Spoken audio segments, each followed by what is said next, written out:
श्री लक्ष्मीची कृपा आपल्यावर व्हावी, तिने आपल्या घरात सतत वास करावा, पैसा शांती समाधान घरात नांदावे म्हणून श्री महालक्ष्मी व्रत करतात। हे व्रत केल्याने मनातल्या सर्व इच्छा पूर्ण होतात। श्री महालक्ष्मीची अनेक नावे अनेक रूपे आहेत। पार्वती, सिंधुकन्या, महालक्ष्मी, लक्ष्मी, राजलक्ष्मी, ग्रहलक्ष्मी, सावित्री, राधिका, रासेश्वरी, चंद्रा, गिरिजा, पद्मा, मालती, सुशीला अशा विविध नावांनी श्री महालक्ष्मी ओळखली जाते। अशा या सर्वाभूती असलेल्या श्री महालक्ष्मीची ध्यानी घ्यावी अशी ही कहाणी आहे। द्वापर युगातली, आपल्या भारतातली सौराष्ट्र देशात घडलेली। तेथे एक राजा राज्य करीत होता। त्याचे भद्रश्रवा असे नाव होते।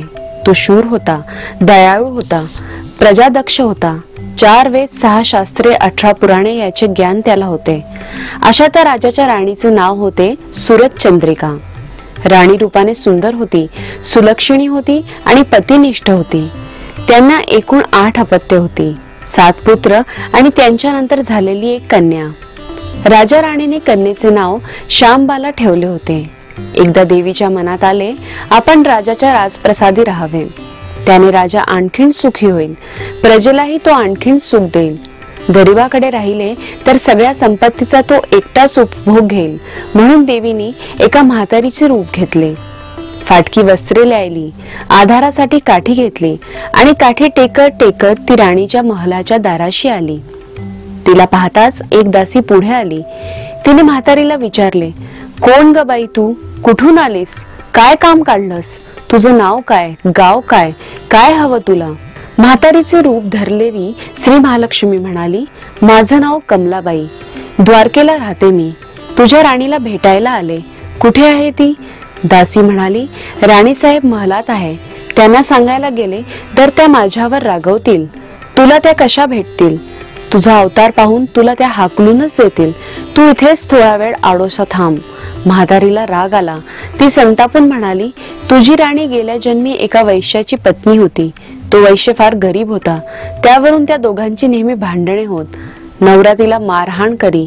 या त्रासाला कंटाळून एक दिवस ती घर सोडून गेली आणि जंगलात उपाशी तापाशी भटकू लागली। तिची ती अवस्था पाहून मला तिची दया आली। मी तिला ऐश्वर्य, सुख आणि संपत्ती देणाऱ्या श्री महालक्ष्मीच्या व्रताची माहिती सांगितली। त्याप्रमाणे तिने ते व्रत केले। तिच्या व्रताने महालक्ष्मी प्रसन्न झाली। तिचे दारिद्र्य संपले, तिचे घर संपत्ती समृद्धीने भरले, तिच्या जीवनात आनंद भरला। मृत्यूनंतर लक्ष्मी व्रत केल्यामुळे ते दोघे पती पत्नी लक्ष्मी लोकात वैभवात राहिले। या जन्मी त्यांचा जन्म राजकुळात झाला आहे।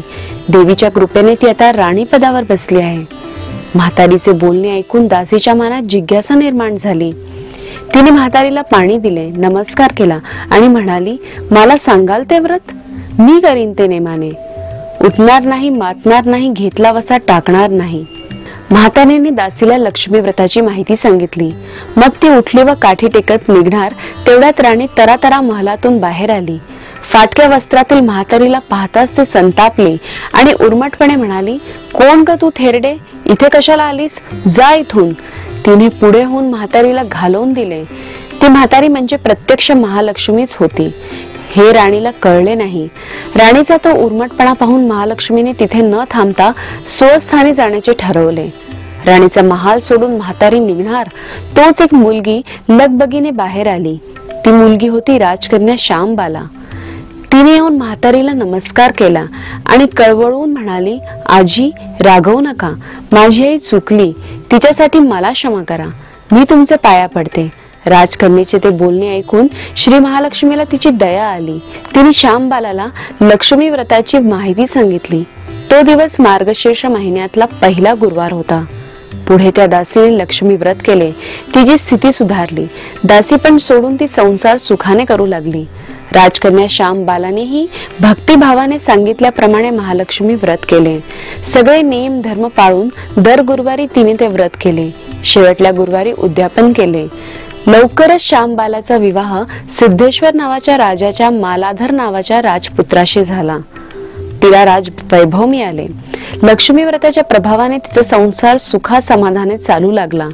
पण इकडे भ्रश्रवा व राणी चंद्रिका यांना हळूहळू वाईट दिवस दिसायला लागले।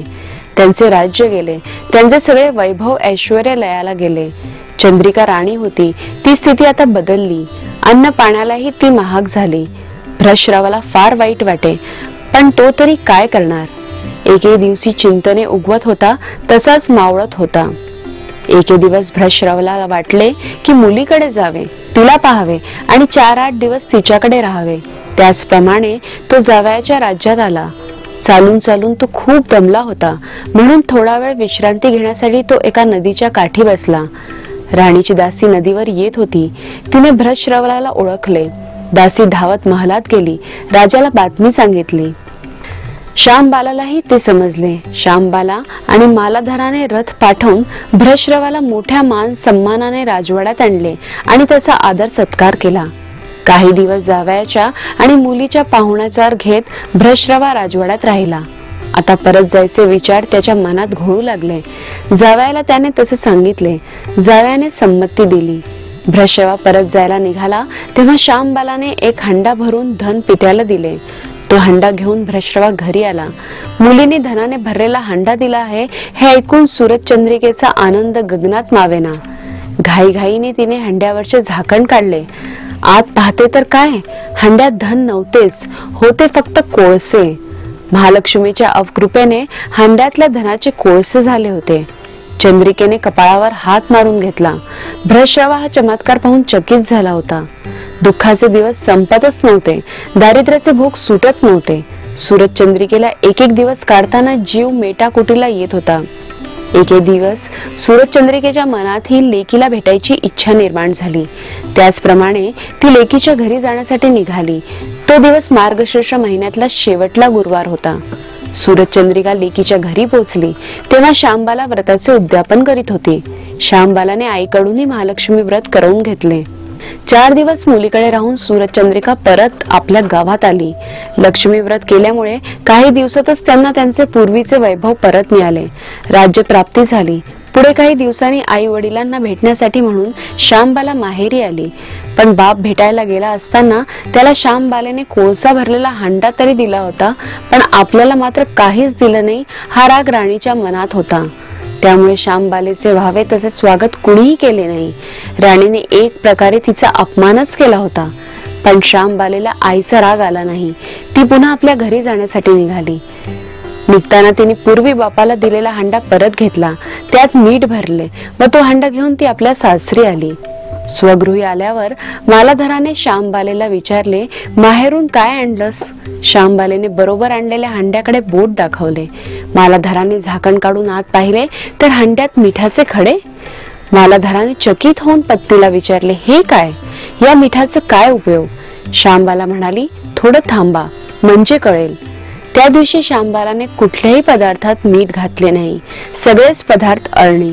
मालाधर जेवायला बसल्यावर तिने त्याला सगळे पदार्थ वाढले. सगळे जेवण त्याला अळणी लागले. मग श्यामबालाने पानात थोडे मीठ वाढले. अन्न पदार्थात ते मिसळताच बेचव अन्नाला चव आली. हा मिठाचा उपयोग. श्यामबाला पतीला म्हणाली. मालधरालाही तिचे म्हणणे पटले.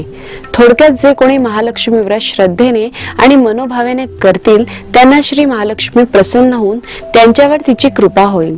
पण श्रीमंती आल्यावर सुद्धा माणसाने उतू नये. नित्यनेमाने श्री महालक्ष्मी व्रत करावे. देवीचे मनन चिंतन करावे, म्हणजे देवी सदैव तुमच्या पाठीशी उभी राहील, तुमची कामना पूर्ण करेल. महालक्ष्मीची ही कथा कहाणी गुरुवारची सुफळ संपूर्ण.